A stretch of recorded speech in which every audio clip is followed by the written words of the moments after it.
The mountain cabin stood in silence, far away from the noise of the world. Snow covered the roof, and tall pine trees surrounded it like watchful guards. The man who lived there liked the quiet. His name was Daniel. He had moved to the mountains to escape the busy city, to find peace in nature. Every morning he made coffee on the old stove, listened to the wind, and watched the world outside his window. He thought he was alone, but he was wrong. Daniel had always believed the mountains were empty except for animals and the sound of the river. But strange things started happening around his cabin. At first they were small, so small that he almost ignored them. The door he remembered locking at night was found open in the morning.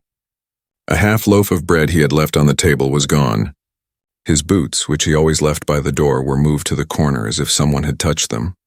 At night, when the fire burned low and the wind howled outside, Daniel sometimes woke up to a sound. It was not the sound of animals, not the usual rustle of a bear or the cry of a wolf. It was softer. Footsteps, human footsteps on the wooden floor of his porch. He would grab his lantern, open the door, and shine the light outside, but there was never anyone there. The snow was always clean, no tracks at all. Yet the feeling stayed. Someone was near. Someone was watching. The cabin began to feel less like a home and more like a cage. Daniel started checking every window twice before sleeping. He sharpened the axe he used for firewood and kept it near the door. He told himself it was just his imagination. But deep inside, he knew the truth. The mountains were not empty. Someone was living in the shadows. One evening, a heavy snowstorm trapped him inside the cabin. The wind screamed against the wooden walls and the trees shook under the weight of ice. Daniel sat by the fire reading an old book when he heard it again, the faint creak of the floorboards, the sound of movement inside his cabin. His heart pounded. He slowly raised his head. In the corner of the room, near the shadows, something shifted. He stood up, holding the lantern high. "Who's there?" he said, his voice low and steady. No answer, only the fire crackling. But then, out of the corner of his eye, he saw it. A shape, tall and thin, moving just beyond the light. It looked like a person, but not fully. Daniel froze. The figure stepped back into the darkness, and the cabin grew silent again.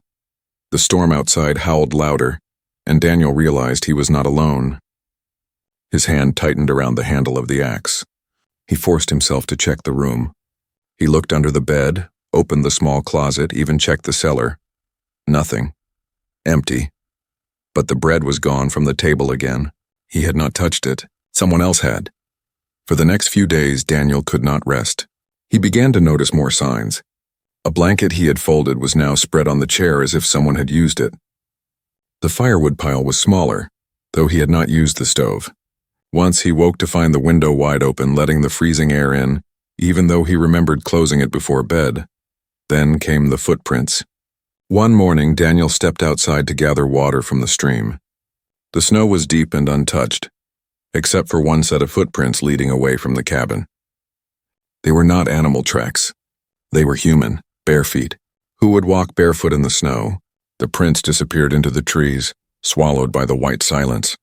That night, Daniel stayed awake, listening. Hours passed.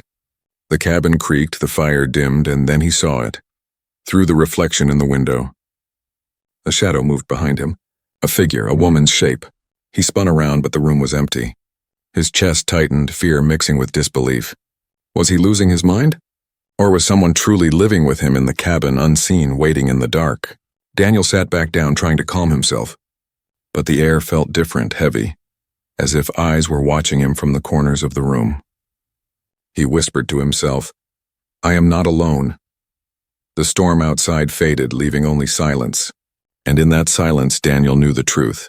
Something or someone had chosen his mountain cabin as their hiding place. Daniel did not sleep much after the storm. He kept hearing the same sound, the faint creak of the floor, the shift of weight on the wooden boards, the whisper of breath in the dark. He was not crazy. He was not dreaming. Someone was inside his cabin and he had to face it. The next night he prepared himself. He let the fire burn low so the cabin was filled with shadows. He sat in his chair pretending to read, but his ears listened for every sound. The axe rested by his leg. The wind outside was soft, and the silence of the mountains pressed close against the windows. Hours passed. Then it came again, the sound of steps, light and careful, moving just behind him. His heart pounded, but he did not move right away. He waited, holding his breath until the sound came closer. Then with one quick motion he stood, grabbed the lantern, and turned. There she was. A woman stood in the corner of the cabin, half hidden by the shadows. Her body was thin, almost fragile, wrapped in an old blanket that Daniel recognized as his own. Her long hair hung down in wild strands, dark against her pale skin. But her eyes glowed faintly like two small moons, bright and unearthly in the dim light. Daniel froze. He had expected a thief, maybe a runaway, maybe even a lost traveler, but this was something else. The woman lifted her hands slowly, like she was afraid. Her voice was soft, broken, but clear enough. Please. No hurt. Daniel's grip on the axe tightened. Who are you? How did you get in here? She shook her head, her hair falling across her face. No hurt, she repeated, her words strange, like she was learning them as she spoke. He stepped closer, the lantern light spilling across her features. She looked human, but not completely. Her skin was too smooth, too flawless, with a faint shimmer as if light moved under it. And her eyes, they were not human at all. You've been living here, Daniel said, his voice low, controlled. Taking my food, sleeping in my cabin. The woman nodded once. Her lips trembled. Cold, hungry. Hide, hide. Daniel's chest tightened. From who? For a moment, silence filled the cabin. She looked at the fire as if the flames gave her courage.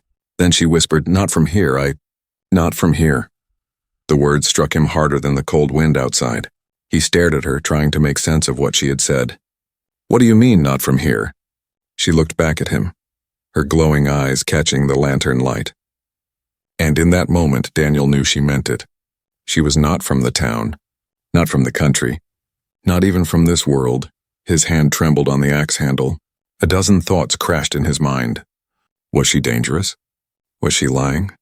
Was he standing face to face with something people only read about in books? The woman seemed to sense his fear.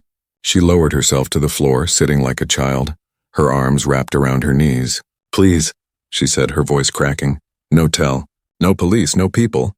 Daniel watched her carefully. She did not move to attack. She did not even stand. She looked scared, lost. He set the axe against the wall, though his heart still raced. If you're not from here, he said, choosing his words slowly, then where are you from? The woman looked out the window where the stars burned bright over the snowy peaks. Her hand lifted, pointing at the night sky. Far, very far. Daniel followed her gaze, and a chill ran through him deeper than the mountain wind. She was telling him she was not human. She was something else. He wanted to laugh, to deny it, to tell himself this was madness. But the evidence was in front of him. The glowing eyes, the strange way she spoke, the shimmer of her skin. It was real. Too real. You can't stay here, he said finally, though his voice shook. Someone will find you. Her head snapped back toward him, panic flashing across her face. No fine, dangerous if they find. I'd die, Daniel's breath caught.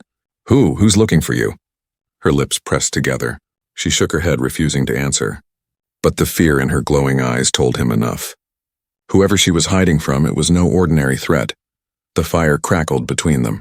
The cabin felt smaller, the air heavy with a secret too big to hold. Daniel leaned against the table, his mind racing. A part of him wanted to throw her out, to end this nightmare, to lock the door and forget. But another part, deeper, stronger, could not. She looked fragile, almost broken, and something inside him whispered that she needed help. The woman pulled the blanket tighter around her shoulders. Her voice was barely a whisper. Please, just one night. I go after. Daniel stared at her, then at the stars beyond the window. His life had been quiet, simple, predictable. But now standing in his cabin was a secret that could change everything. A secret with glowing eyes and a trembling voice. He did not know what tomorrow would bring. He only knew one thing. He was no longer alone. And this was only the beginning of a mystery he could not escape. He did not know who she was. He did not know why she was there. But he knew this. The secret of the mountains was now inside his home. And it was only the beginning. Daniel did not sleep that night. He sat near the fire, watching the strange woman curled in the corner of the cabin. She slept lightly, shivering under the blanket, her breathing soft, almost silent. Her glowing eyes were closed, but even in sleep she seemed alert, ready to wake at the smallest sound. Daniel kept the lantern burning. He did not dare close his eyes. When the morning came, the snow outside sparkled under a pale sun. Daniel made coffee and tried to push away the storm of thoughts in his head. Who was she really? What was she hiding from? Could any of it be true? He wanted to believe she was just a lost traveler with strange eyes, but deep inside he knew the truth was bigger than that. The woman stirred awake, blinking slowly, her gaze landing on him. For a moment, neither spoke. Then Daniel broke the silence. You said you're not from here. What did you mean? Her hands trembled as she pulled the blanket tighter around her shoulders. She looked at the fire instead of his eyes. Crash. Ship broken. No home now. Daniel frowned. Ship? She nodded once, her face tight with fear. Not boat. Not plane. Ship. From sky. The word sent a shiver down his spine. He had expected it, but hearing her say it so simply made it real. You're saying, you came from out there? From space? Her glowing eyes lifted to meet his, and she gave a small, sad nod. Yes, far stars. I scientist. Not soldier, study, worlds, but enemy find me. Ship fall. Daniel's mind reeled. His cabin, his quiet life in the mountains had become the hiding place of an alien being. He wanted to laugh, but the fear in her voice kept him silent. She reached into the folds of the blanket and pulled something out. A small, metallic object, smooth and silver, shaped like a crystal but alive with faint light. She placed it on the table between them. The glow pulsed like a heartbeat. Daniel leaned closer, unable to look away. What is it? Her fingers brushed the object with tenderness. Piece of ship memory map. Without it, I lost. The light flickered, and for a brief second Daniel saw strange shapes in the glow, stars, lines, maybe a map of the sky. Then it dimmed again. Daniel's throat was dry. Why here? Why hide in my cabin? She pressed her lips together, her glowing eyes darkening. Cold, alone, no trust humans. They fear me. Hurt me, you. Kind Daniel almost laughed at the irony. He had pointed an axe at her. But still she had chosen him. He rubbed a hand across his face. If what you're saying is true, then others will come. Maybe the government. Maybe your enemies. Either way, it's dangerous, her face hardened. Yes, very dangerous. If they find me, they kill. If humans find me, they use me. No safe. Daniel felt the weight of her words settle over him. His quiet mountain life had turned into something larger than he could ever imagine. A hunted alien was sleeping under his roof, holding technology that could change the world. But looking at her, he did not see a monster. He saw fear. He saw loneliness. He saw someone desperate to survive. What do you want from me? He asked finally. She hesitated. Then she leaned forward, her voice soft, trembling. Help me. Just time. I fix, then go. You never see me again. Daniel stared at her. His mind screamed at him to say no, to send her away, to save himself.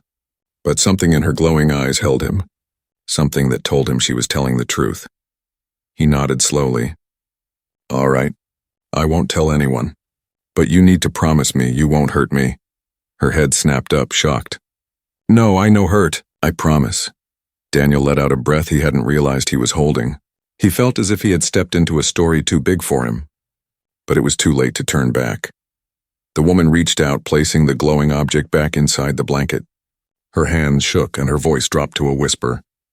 They come soon. I feel it. Enemy, they never stop. Daniel stiffened. What do you mean soon? She looked at him with eyes that burned like starlight. They follow me, always. You help me. They find you too. The cabin fell silent again except for the crackle of the fire. Daniel felt the weight of her warning sink deep into his bones. If he chose to help her, he was not only risking his quiet life, he was risking his very survival. But when he looked at her, sitting fragile and lost in the corner of his cabin, he knew the choice had already been made. He whispered almost to himself, Then we'll be ready. The woman's eyes softened, and for the first time since he had seen her, she gave a small, tired smile. The truth was out. The secret was no longer hidden, and the danger was only beginning. The days in the mountain cabin grew heavy with silence, but it was no longer the silence Daniel once loved. Now the quiet carried weight, as if the trees themselves were listening. Every time the wind blew against the walls, he wondered if it was only the wind, or something else moving in the shadows. The woman stayed close to the fire, wrapped in his old blanket. She ate little, speaking only when she had to. Her English was broken, but every day Daniel noticed she tried to learn. He would point at objects, chair, table, door, and she repeated the words softly, sometimes with a shy smile. It reminded him of teaching a child, except her glowing eyes and shimmering skin reminded him she was nothing like a child, and nothing like a human. One evening, Daniel cooked a simple stew with potatoes and dried meat. He handed her a bowl, expecting her to refuse, but she took it in both hands as if it was a gift. She sipped slowly, then looked at him. "Warm," she whispered. "Good." For the first time, Daniel laughed, though it was nervous. "You've been stealing my food, but you never tasted stew before." She tilted her head, confused by his words, then smiled faintly. It was the first real smile he had seen from her. That night, when the fire burned low, she pulled out the glowing crystal again. Daniel watched as it pulsed in her hands.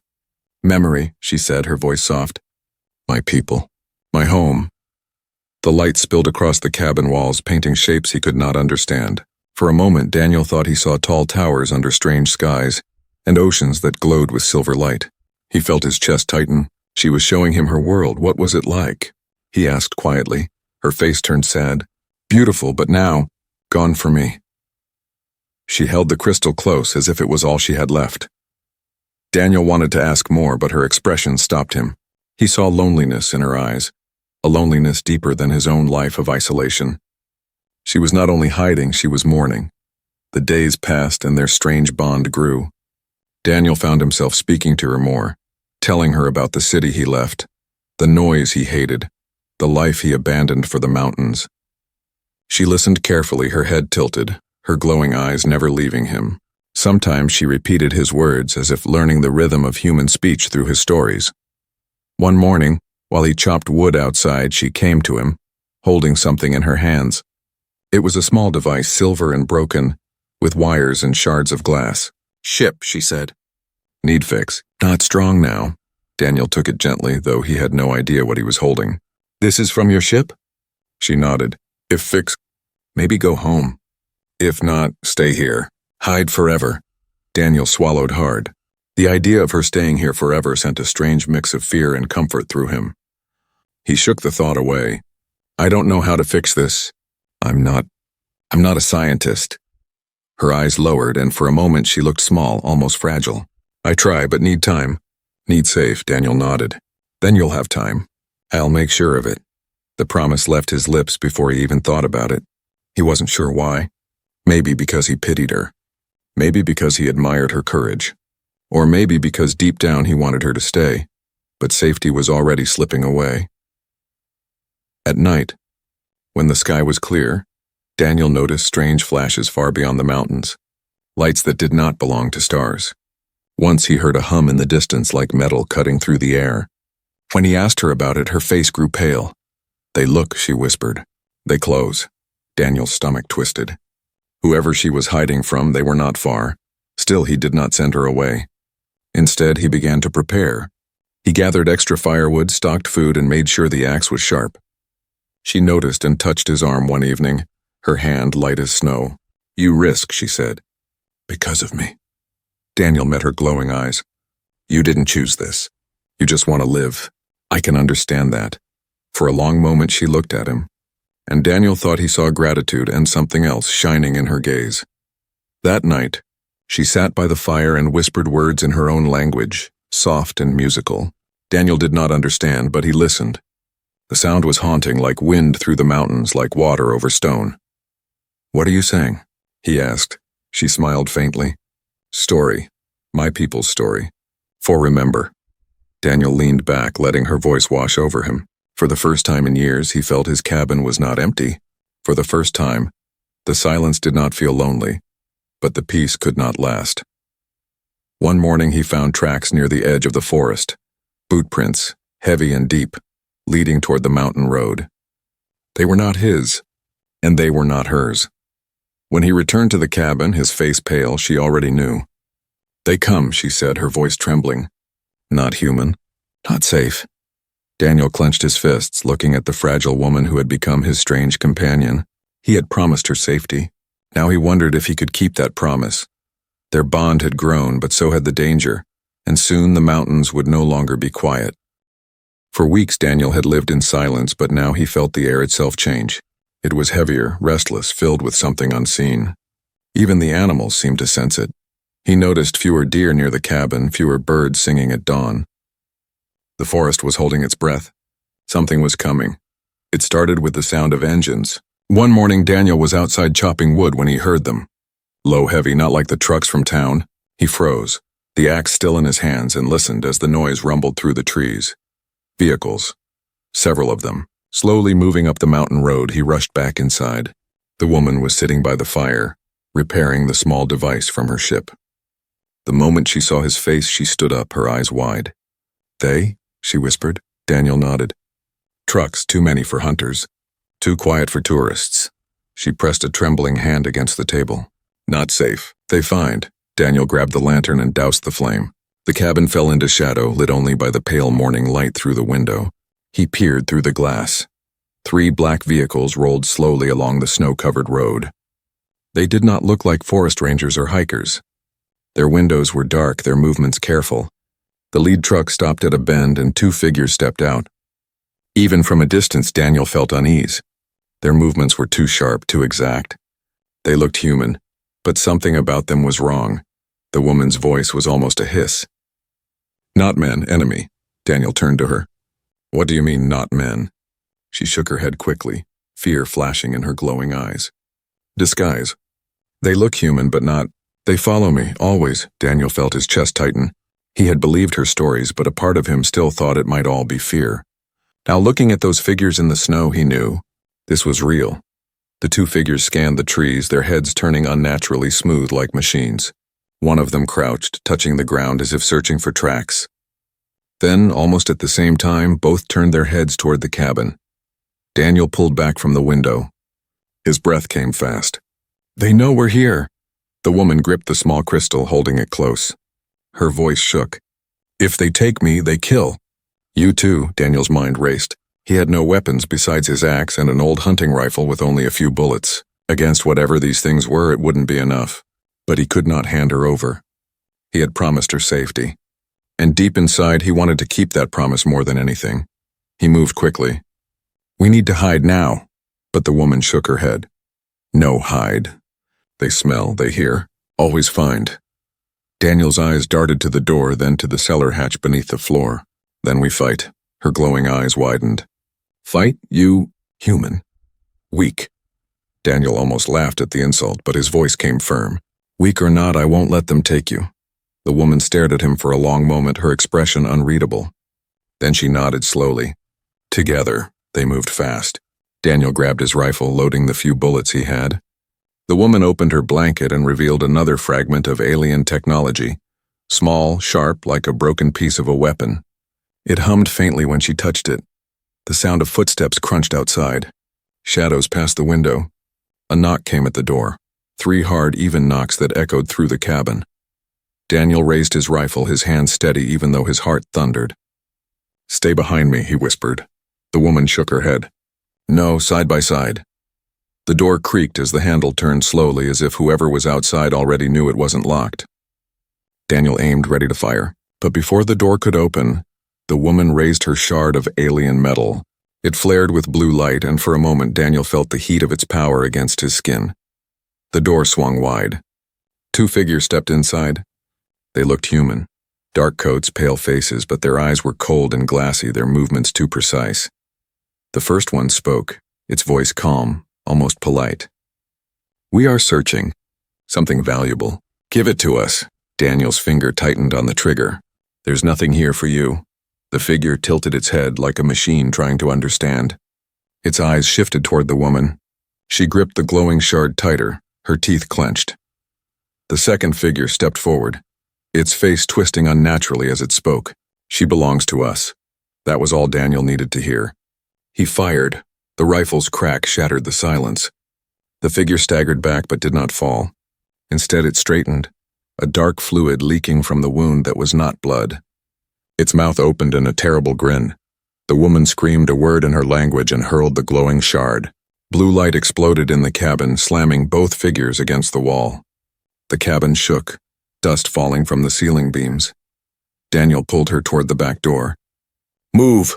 They ran into the snow, the cold biting at their faces. Behind them, the cabin glowed with strange light, and the inhuman voices rose in anger. The mountains were no longer silent. The hunters had arrived. Snow whipped across the mountains as Daniel and the alien woman ran through the trees. Their breath came fast, their boots sinking deep into the drifts. Behind them, the cabin groaned with strange sounds, metallic echoes, inhuman voices, and the heavy crash of footsteps that did not belong to men. Daniel's heart pounded. He had lived in these woods for years, but he had never felt them so alive, so hostile. Every shadow seemed to move. Every tree seemed to whisper, "Run faster." The woman stumbled once, clutching the glowing shard that still hummed with power. Daniel grabbed her arm and pulled her forward. "Come on, we can't stop now." She shook her head, gasping. They follow. Always follow. No escape. Daniel glanced behind them. Through the trees, he saw two of the hunters striding through the snow. Their dark coats torn, their faces twisted into something not human. Their wounds from the cabin had already closed. Their eyes glowed faintly like cold fire. Daniel's blood turned to ice. Bullets had done almost nothing. These things weren't just wearing human skin. They were something far worse. They reached a rocky clearing where the snow lay thinner. Daniel stopped, breathing hard. He raised his rifle again, though he knew it was almost useless. "We can't outrun them forever. We make a stand here." The woman looked at him, fear burning in her glowing eyes. "Fight, they strong. You die." Daniel gave a grim smile. "Then I die fighting. But I won't hand you over." For a moment she stared at him as if trying to understand this stubborn human. Then she nodded slowly. Together, she placed the shard on the ground and pressed her palm against it. The light flared bright blue, spreading across the snow like fire. Strange symbols glowed in the air, forming a circle around them. Daniel staggered back, shielding his eyes. "What the hell is that?" he asked. Her voice was steady now, almost strong. "Trap, old weapon, but weak. Only work once." The sound of footsteps cut through the air. The hunters entered the clearing, moving with deadly calm. One of them spoke, its voice flat, cold. "You cannot run, exile. You cannot hide. Return or both of you end." Daniel raised his rifle. "You want her? You'll have to go through me." The figure tilted its head, almost amused. "A human stands in our way? Pointless." The woman stood beside Daniel, her shard glowing brighter. "Not pointless." Not alone, the hunters lunged forward. Daniel fired, the rifle cracking again and again. The bullets slowed them but did not stop them. They moved like shadows, too fast, too strong. One of them swung a clawed hand, knocking the rifle from his grip. Daniel fell back, scrambling for the axe strapped to his belt. The woman shouted something in her language, slamming her hand into the glowing trap. The circle of blue light erupted, sending a wave across the clearing. The hunters staggered, their bodies sparking with strange energy. For the first time, Daniel saw pain flash across their faces. He charged, swinging the axe. The blade buried itself in one hunter's shoulder, splitting the false flesh and the metal beneath. A scream tore from its throat, half human, half machine. Daniel pulled the axe free and struck again, forcing it back. The second hunter lunged for the woman, but she raised the shard high. It pulsed like a star, releasing a blast that threw the creature into the rocks. Snow and stone exploded around them. Daniel's arms ached, his lungs burned, but he kept swinging. Every strike was fueled by one thought: "I will not let them take her." The first hunter collapsed, its body twitching, then lay still, black fluid leaking into the snow. Daniel staggered, chest heaving, his hands numb from the blows. But the second one rose again. Its face was half gone, revealing metal and wires beneath, but it kept moving. Its glowing eyes locked onto the woman. She fell to her knees, clutching the shard. The light was fading. "No more power," she whispered. Daniel grabbed her arm, pulling her back. The creature advanced, step by step, unstoppable. He looked at the axe in his hands, the woman's exhausted face, the dying shard. Then he made his choice. With a roar, he charged the creature. It swung at him, claws ripping across his shoulder, but he pushed forward, driving the axe deep into its chest. The force carried both of them to the ground. The creature writhed, screeching, its body sparking with blue light. The woman crawled forward, pressing the shard against the wound Daniel had opened. It flared one last time, brighter than the sun. The creature convulsed, then exploded in a burst of fire and light that shook the clearing. Daniel fell back, the snow hot beneath him, his body trembling. The creature was gone, nothing left but black smoke. The woman knelt beside him, her glowing eyes filled with something he had not seen before. Gratitude, sorrow, and respect. "You fight," she whispered. "Not weak, strong. Human." Daniel gave a tired laugh, wincing at the pain in his shoulder. "Guess I had to prove it." The forest was silent again. The hunters were gone, for now. But Daniel knew this was not the end. The woman still held the shard, its light flickering weakly. She looked at him with quiet resolve. "More come. Always more, but now, you not alone. We fight together." Daniel stared at her, snow falling softly around them, the stars beginning to shine in the night sky. For the first time he understood. His quiet life was over, and his battle had only just begun. The forest was quiet again, but the silence was not peaceful. Smoke from the battle still hung in the cold air, rising above the pines like a signal. Daniel sat in the snow, blood seeping from his shoulder, his chest heaving with every breath. His axe lay heavy in his hand, its blade cracked and dark. He looked at the clearing where the creatures had fallen. There was nothing left of them. No bodies, no blood, only black ash melting into the snow. The woman knelt beside him, her glowing eyes filled with sorrow. She pressed her hands against his wound, and a faint warmth spread through him. The pain dulled, though the cut remained. He looked at her hands, at the faint shimmer beneath her skin. She was saving his life, though she looked weaker with every passing moment. "You shouldn't waste your strength," he said, his voice rough. She shook her head. "You saved me." "I save you," Daniel tried to laugh, but it came out as a cough. "Fair trade." For a long moment they sat together in the snow, their breaths clouding in the night air. The mountains were vast and cold, but in that small circle of light, Daniel felt something he hadn't felt in years. Connection. The woman clutched the shard, its glow flickering weakly. "Not much time," she whispered. "More hunters come. Always more." Daniel looked toward the dark forest. "Then we'll fight again."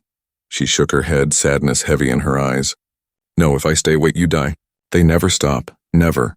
The words cut deeper than his wound. He knew she was right. They had survived tonight, but tomorrow, the next day, the hunters would keep coming, and one day he would not be strong enough to stop them. "What are you going to do?" he asked quietly. She looked up at the sky, at the stars burning sharp above the peaks. Shard still power, small, enough to call. Enough to go.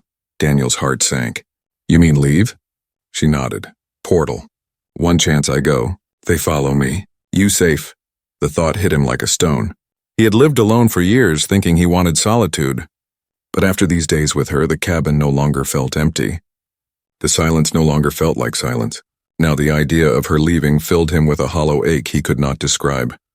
"You don't have to," he said, though his voice was weak even to his own ears. "We could hide. We could—" She placed her hand over his, stopping the words. Her eyes glowed brighter for a moment, full of something beyond language. "You gave me time. Gave me hope. I not forget. But my path not here." Daniel looked away, his jaw tight. He hated the truth in her words. She stood, holding the shard close. The blue light grew stronger, pulsing in rhythm with her heart. Symbols spun in the air around her, forming a circle on the snow. The wind rose, howling through the trees, pulling at Daniel's coat. He struggled to his feet, watching in silence. The portal opened slowly, like a wound in the air, showing not stars but something beyond. Colors he could not name, shapes he could not understand. It was beautiful and terrifying at once. She turned to him one last time. "Daniel, you more human than most, brave, kind, different." He swallowed hard, his throat tight. "Will I ever see you again?" She stepped closer, close enough that he could see the faint shimmer of her skin, the sadness in her glowing eyes. She reached out, her hand resting gently against his cheek. The touch was warm, soft, almost human. "Maybe," she whispered. "In another time. Another place." Then she pulled away, stepping into the light. The portal roared, the blue glow flooding the clearing. Snow lifted into the air, swirling around her as she disappeared into the opening. Her shape faded, her glow vanished, and then the light collapsed in on itself. Silence returned. Daniel stood alone in the snow, staring at the place where she had been. The forest seemed larger now, colder.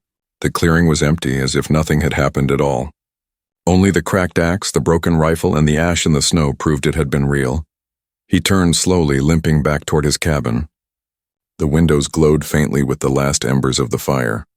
Inside, everything was still. The chair, the table, the blanket she had used. For a moment, he stood in the doorway, his hand on the frame, listening for the sound of her footsteps. But there was nothing. Daniel sat by the fire, staring into the flames. The cabin was quiet again, just as it had been before. But he was not the same man anymore. He had seen her eyes, her world, her fight. He had risked his life for her, and in return she had trusted him. He whispered into the silence, "I'll remember." Outside, the wind carried the sound through the mountains. The forest would keep its secrets.